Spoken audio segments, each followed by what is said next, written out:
Lockdown, corona অনেক মানুষের জীবনের অনেক হাসি খুশি কেড়ে নিয়েছে। আজ তেমনই একজনের গল্প শোনাবো। নাম ভাস্কর। ছেলেটা ছিল একজন তুখোড় খেলোয়াড়। মাঠই ছিল ওর ঠিকানা। সকাল বিকেল বল ব্যাট ছুটোছুটি। ওর খেলার প্রতিবার শেষ ছিল না। খেলেই যেত। কিন্তু তারপর এলো লকডাউন। মাঠ বন্ধ, বাড়ি বন্দি। লকডাউনে ওর অনেক কিছু কেড়ে নিল। খেলা, বন্ধু, অভ্যাস, স্বপ্ন, সব। আজ ভাস্কর মাঠের ধারে দাঁড়িয়ে থাকে। বল হাতে নেয় না, শুধু দেখে। করোনা তো অসুখ দেয়নি দিদি, অনেকের জীবনের ছন্দটাও থামিয়ে দিয়েছে। আজকের গল্প এখানেই শেষ। Radio Sundarban 91.2 FM। খুব ভালো একজন খেলোয়াড় ছিলেন।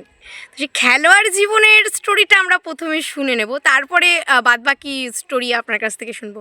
খেলাধুলার যে জগৎটা আপনার ছিল একসময়, সেই জগৎটা কেমন ছিল একটু বলুন। খেলাধুলার জগতের মতন কোনো জগতে হতে পারে না, কারণ যে একটা খেলাধুলার থেকে একটা মানুষের চরিত্র গঠন করে, আর সেখান থেকে সভ্য সমাজের সৃষ্টি হয়। তো একটা খেলাধুলা করলে যেমন শরীরেও চর্চা হবে, তেমন মন ফ্রেশ থাকবে। পড়াশোনায় যারা স্টুডেন্ট লাইফের কথা বলছি, তাদেরও কিন্তু পড়াশোনার প্রতি একাগ্রতা বাড়বে।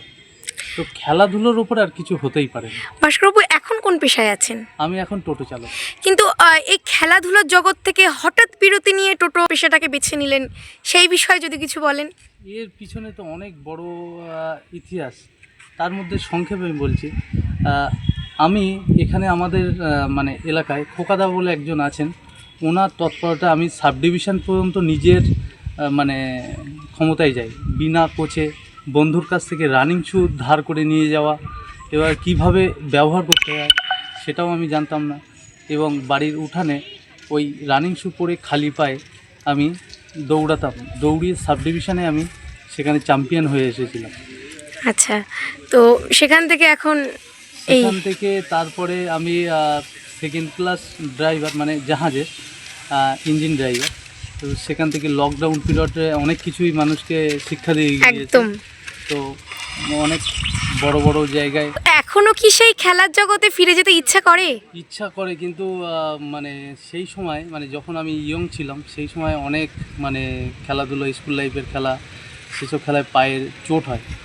বিগত এই 4 বছর আমি খেলা বন্ধ করে দিয়েছি, কারণ যে আমি ভলিবলটাকে খুব পছন্দ করি, খেলিও, আমি ম্যাশারও ছিলাম।